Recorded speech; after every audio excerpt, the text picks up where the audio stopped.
के क्लस्टर में एक परिवार होता है, और वहाँ पर फाउंडेशन में बच्चे के ऊपर एक्सपेंडिचर बढ़ा है, इन अदर है यूएसए ले जाएंगे आपको, अमेरिका। वहाँ एक और ही परिवार है, पति पत्नी, मुश्किल से पति पत्नी, जिनको अपने संबंध पति पत्नी के बने रह जाए उसको मेंटेन करने पे अरबों डॉलर खर्च करने पड़ते हैं। मुश्किल से इसलिए बोला कि पूरी जिंदगी में 4 पत्नियां हो जाती हैं, 4 पति हो जाते हैं और बच्चे भी रिफ्लेक्टेड रहते हैं। शायद ही सौभाग्यशाली कोई बच्चा होगा कि फुल टाइम अपनी लाइफ में मदर और फादर के साथ जीवन जीता है। 4 साल में डाइवोर्स हो जाता है, बच्चा कहीं है, बच्चा पेट से भी निकला भी नहीं, डाइवर्जन हो जाता है, डाइवोर्स हो जाता है। वहाँ किस पे ज़्यादा सबसे एक्सपेंडिचर होता है? वहाँ के हायर एजुकेशन के जो प्रोफेसर्स हैं उनको सबसे ज़्यादा सैलरी मिलती है। और वो व्यक्ति वीआईपी है। दोनों में बड़ा फर्क है। एक जहाँ पर सूक्ष्म परिवार के अवयव को दे रहा है, ताकि परिवार को, न्यूक्लियर फैमिली को, वहाँ ये व्यवस्था है। और जापान में जहाँ पे न्यूक्लियर नहीं है, ज्वाइंट नहीं है, बल्कि ग्रुप फैमिली है, वहाँ पर वो सोसाइटी की फैमिली है। ठीक है, तो वहाँ ये व्यवस्था है। वहाँ संपत्ति में आपका हिसाब किताब है और जापान में नहीं है, समूह है। दूसरी बात, इस कार्यक्रम में हम हैं, जरूरत क्यों पड़ी, क्यों आंगनबाड़ी की जरूरत पड़ी? सिर्फ 2 लाइन कहेंगे, ज़्यादा नहीं कहेंगे। बेसिक शिक्षा विभाग प्राइमरी एजुकेशन के साथ, बेसिक शिक्षा के साथ खड़ा है। राष्ट्र के निर्माण में औपचारिक शिक्षा दे रहा है। कौन सी शिक्षा दे रही है? औपचारिक शिक्षा। औपचारिक शिक्षा कौन सी होती है? जिसमें स्कूल होगा, टीचर होगा, पाठ्यक्रम होगा और एक सर्टिफिकेट होगा। एकेडमिक ईयर घोषित होगा, वह सर्टिफिकेट होगा। लेकिन आंगनबाड़ी के साथ क्या है? अनौपचारिक शिक्षा है। अनौपचारिक शिक्षा 2 जगह है, हर परिवार में है। हर मदर जो है औपचारिक शिक्षा की रीढ़ है परिवार के अंदर। वहाँ किसी क्लासरूम में नहीं जाना है। उसी तरह से जो आपका प्राइमरी जो स्कूल के अंदर या स्कूल से बाहर जो आपका आंगनबाड़ी सेंटर्स है, वो अनौपचारिक शिक्षा का बड़ा पार्ट है। अभी जो बात हो रही है early child education, early child care की एजुकेशन की बात हो रही है, ये अनौपचारिक शिक्षा का पार्ट है, ध्यान रखिएगा। लेकिन भारत सरकार ने बड़ी चीज़ एक चेंज की है। नर्सरीज और प्री नर्सरीज के जो एप्लीकेशंस हैं, अभी बेसिक की जगह वो कहा है कि women and child development department के अंदर ICDS करें।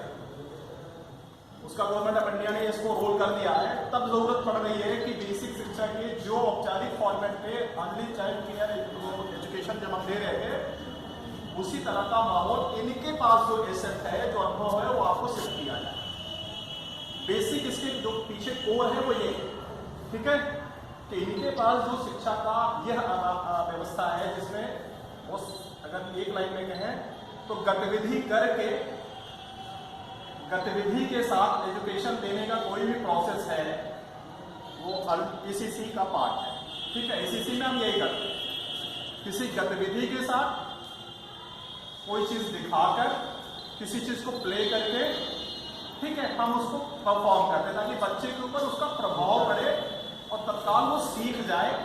उसके लिए बहुत रटंत वाली व्यवस्था और लिखंत वाली व्यवस्था की जरूरत न पड़े। ठीक है, सिर्फ इतनी सी बात है। तो ये कैसे किया जाएगा? तो इसके लिए पहले इसके लिए DLT का प्रशिक्षण हुआ। हमारे जो यहाँ अभी बैठे लोग हैं, आपके एक्सपर्ट्स बैठे हुए हैं जिन्होंने अपने प्रशिक्षण ऑनलाइन किए, कोविड की वजह से ऑनलाइन लेना पड़ा, वो एक्सपर्ट हैं। उनको किन चीज़ों को करना है वो जानकार हो चुके हैं। हमारे डिपार्टमेंट के भी हैं, बेसिक के भी हैं और आउटसाइड से भी हैं, वो एक्सपर्ट्स हैं। वो आपको यहाँ पर एज ए ट्रेनर वो आपको बताएंगे अगले 4 दिन, और आपको इस उद्देश्य से बताएंगे, जिसमें हमारी सुपरवाइजर भी है, जिसमें हमारी आंगनबाड़ी भी है। इस उद्देश्य से आपको बताया जाएगा ताकि आप खुद ट्रेनर हो जाओ, मास्टर ट्रेनर के तौर पे फील्ड में जाके बाकी नीचे तक रूट लेवल तक अपने सारे वर्कर को आप ट्रेन करो। सिर्फ इतनी सी बात है। उसके लिए हम इस कार्यक्रम को 4 दिन करेंगे। 4 दिन करने के बाद आगे हम ब्लॉक पे जाके करेंगे और फिर नीचे हम अपने जो जमीन है हमारी, जहाँ पर हमें राष्ट्र की बुनियाद रखनी है, उनको सृजन करना है, उस पर अपने योगदान जो हमारी जिम्मेदारी है उसको देकर पूरी करेंगे। ठीक, जो बेहतर ढंग से करेगा उसके लिए वो फ्राइड साहब की तरह से इंजीनियर बन जाएगा, अदरवाइज एक दूसरा मैकेनिक बन जाएगा। तो आप किस हुनर वाले हैं, किस व्यवस्था वाले हैं? एक को ज्यादा माँ दुलार देती है तो वो बिगड़ जाता है, एक को दुत्कारती है, दुलारती भी है, समझाती भी है, समझता है अगर वो योग्य बेटा बन जाता है। तो इतने सा मानून अंतर है, एक को दुलार दिया गया उसको बनने के लिए, एक को दुत्कार दिया गया वो भी माँ की भावना की बनने के लिए। लेकिन जो पाठ्यक्रम है उसने ये ग्रहण किया कि माँ ने मुझे दुत्कारा है इसलिए कि मुझे पसंद नहीं आती तो बिगड़ जाएगा। अभी हम पाठ्यक्रम में बस कितनी सी बात को ध्यान रखना है, ऑब्जेक्टिव उसका बनाना ही है, बिगाड़ना नहीं है। अगर वो बिगड़ रहा है, इस तरह का कोई चीज धारण कर रहा है तो आपको करेक्ट करना है कि मेरे इस दुत्कार से कहीं वो गलत तो नहीं ले रहा है। क्योंकि बहुत से आपने न्यूज़पेपर में सूचनाएं देखते रहते हैं, इन्फॉर्मेशन आती रहती है कि एक ने दुत्कारा, पिता ने दुत्कारा, वो जाके घर खा लिया। ये किसकी फेलियर है? उस बच्चे की नहीं फेलियर है, बच्चे में ये धारण करने की सामर्थ्य आपने नहीं देखी। उस दुत्कार का तात्पर्य ये नहीं था कि तुम हमारे लिए बेकार हो। हर एक स्पेसिफिक बिंदु पर आपको दुत्कार रहे थे कि उस पर सुधार के अपने को आगे ले आओ। हर माँ बाप का सीना चौड़ा होता है जब बच्चा आगे जाता है, ठीक है। इसलिए आपका जो बेसिक एजुकेशन का हो या आपके प्राइमरी का हो या फिर आपका जो आंगनबाड़ी केंद्र का, हर बच्चा आपका अपना बच्चा है। इसीलिए महिला को डाला वहाँ सहायिका आंगनबाड़ी उनकी पूरे बच्चों की माँ के तौर पे काम कर रही है, ठीक है। पता ही है ना, जिस तरह से स्वास्थ्य विभाग में नर्स वो माँ का काम कर रही है, वो भाई वो पूरी माँ का काम कर रही है, वही काम आपका, ठीक है। वो कैपेसिटी उसमें जनरेट करनी है। बस इस कार्यक्रम का इतना ही ऑब्जेक्टिव है, इससे जटिल शब्दों में ना जाइए, सरल शब्दों में यही आपकी जिम्मेदारी है। इसी को सीखना है और इसी को ले जाके इम्प्लीमेंट करना है, ठीक है। Okay, thank you. आपको हमारे सरल शब्दों में प्रदेश से हमारे SRG DLT और ब्लॉक स्तर पर जो DLT यहाँ प्रशिक्षित हो रहे हैं और फिर वो जाकर के ब्लॉक पर किस तरह से प्रशिक्षण करेंगे। सरल शब्दों में इस पूरे चरण को हम सब में संबोध बनाने के लिए बहुत बहुत धन्यवाद। और हम चाहेंगे सर, हमारे DSPO सर भी हैं और जी सर का आशीर्वाद है।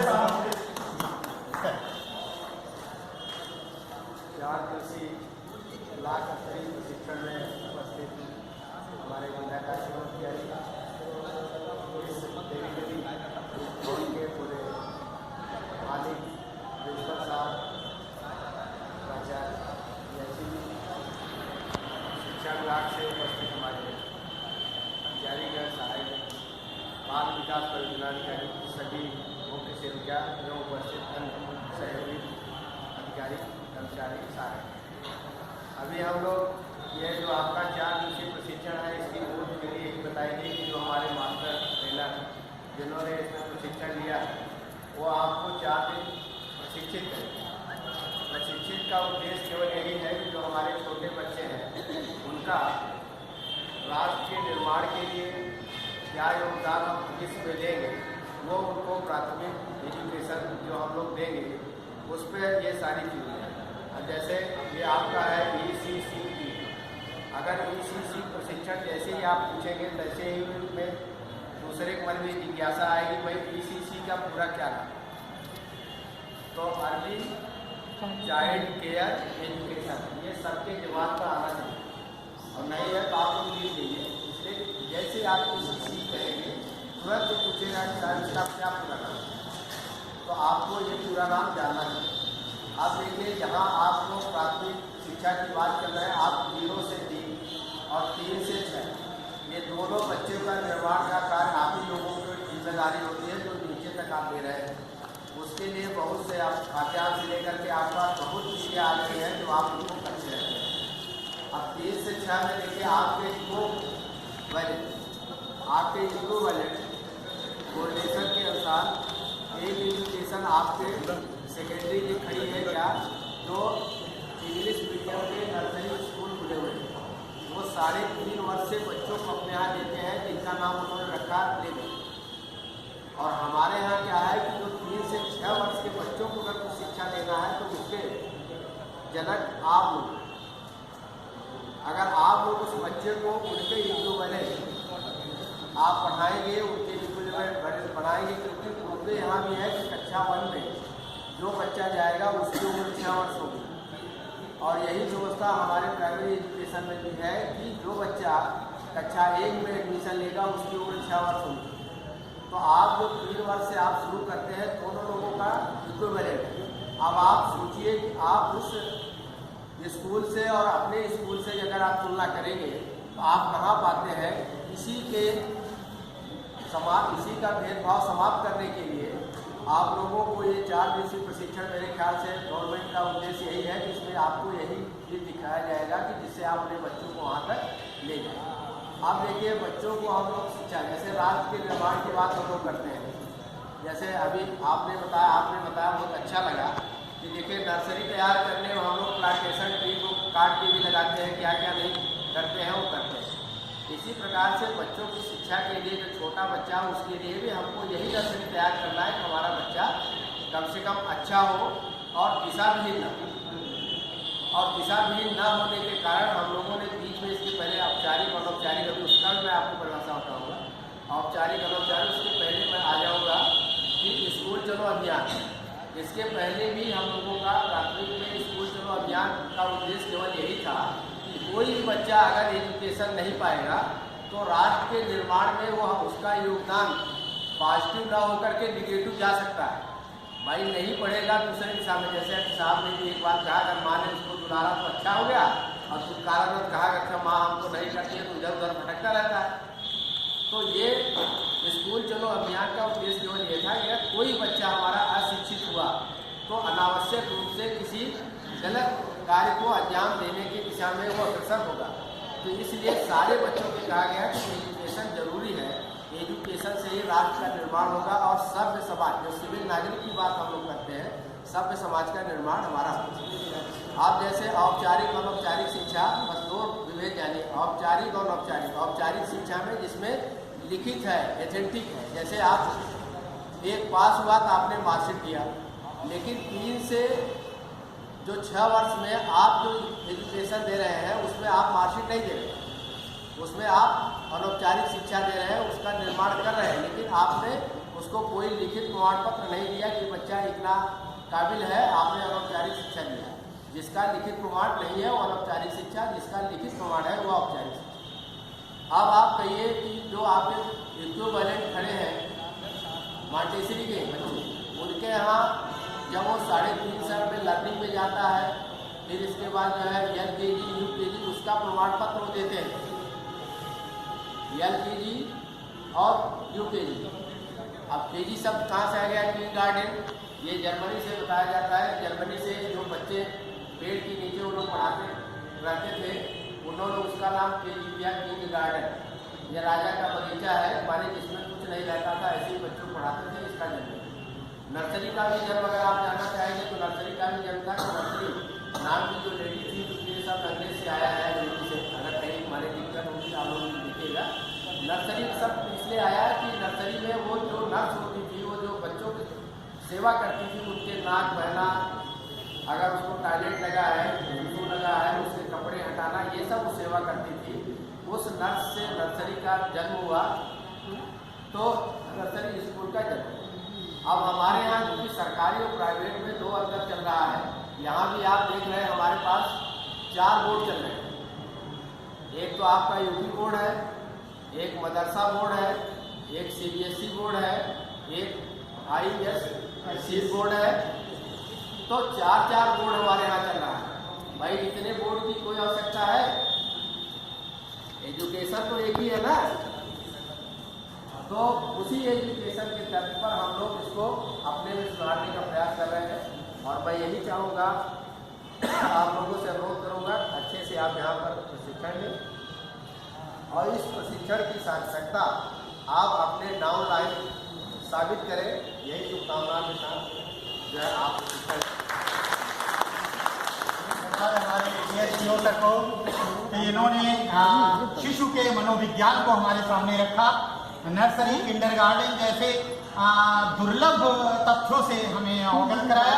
और इसके बाद हमारे जिला समन्वय प्रशिक्षण सर, जिनकी देखरेख में, जिनके मार्गदर्शन में ये 4 दिन का प्रशिक्षण संपन्न होना है, हम निवेदन करेंगे कि सर आए और हमारे तीनों अतिथिगण को प्रशिक्षण सामग्री देते हुए इनका सम्मान करें और अपने धन्यवाद ज्ञापित करते हुए